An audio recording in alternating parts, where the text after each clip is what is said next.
my child ready for kindergarten?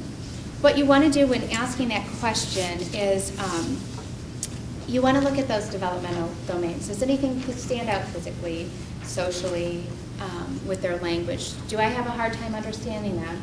Now, if you do have a hard time understanding them, you know, maybe it's just a speech class.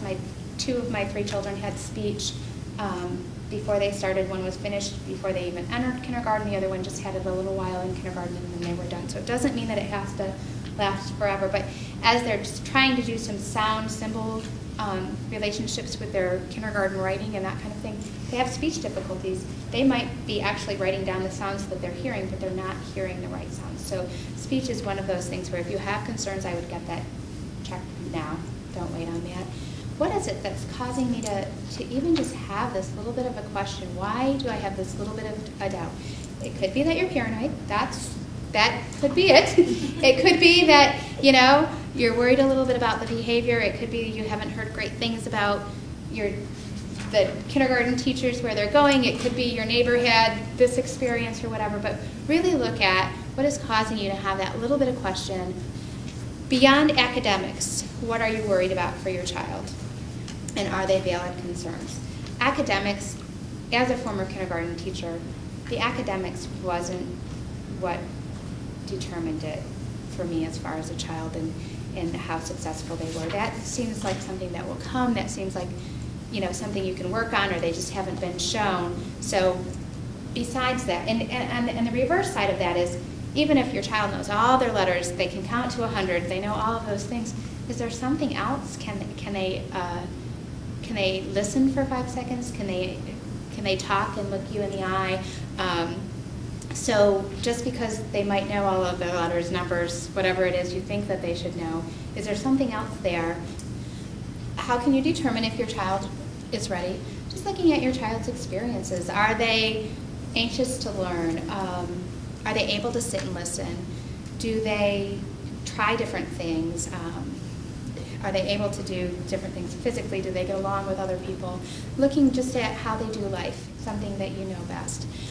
The teacher's recommendation, even if it's not our teachers, I want to be speaking in general about this. Teachers see your children amongst other 4-year-old children. And so their recommendation about what they're looking like in a classroom situation with children that would be, you know, children the age of children that they'd be going on to experience with school, that's very key. They're seeing where they're falling with the normal realm.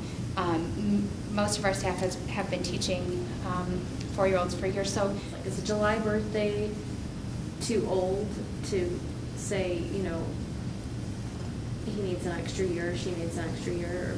The birthday is really irrelevant to me. Yeah. Other than, like, if we look at our Young Fives program, you know, they typically have their birthdays all at the same, you know, span of 3 months. You know, it's very typical. But it would be the fall birthdays mostly, like September. Yes, it's typically the fall birthdays. But really, that's so irrelevant. When I look at all of it may be one thing that might be an indicator. You know, he seems like a little young. But you know what? His birthday's November 30th, so no wonder. So it may just be an indicator in that way. What size? Is that at all an indicator? See, yeah, for me. I'm sorry, size of your child. Yeah. Okay. My daughter so she's got an August birthday and she's also a small person. So she's small for, you know, a 4-year-old that turns 4 or 5 in August. But then compared to all the 4-year-olds, she's really, really small. So she seems really small. Yeah. I cannot give you what research says as far as size goes, but I can tell you what I think. I think, generally speaking, if you're looking at the family and the family's small and the child's small, probably always going to be small. If you have a taller, bigger child, probably always going to be taller, bigger. Ready, though, if they were ready and we're deciding to keep them home because of things down the road, and the child was ready, are they at risk of then becoming a behavior problem because they were ready and they know all these things once they get to kindergarten? I think that's a possibility. Because that's what I'm fighting with right now. I think that's definitely a possibility. That's where you're looking at that kind of thing. I have not heard of anyone regretting waiting to send them. I do not choose to call it holding them back. giving them time, giving them a year to grow.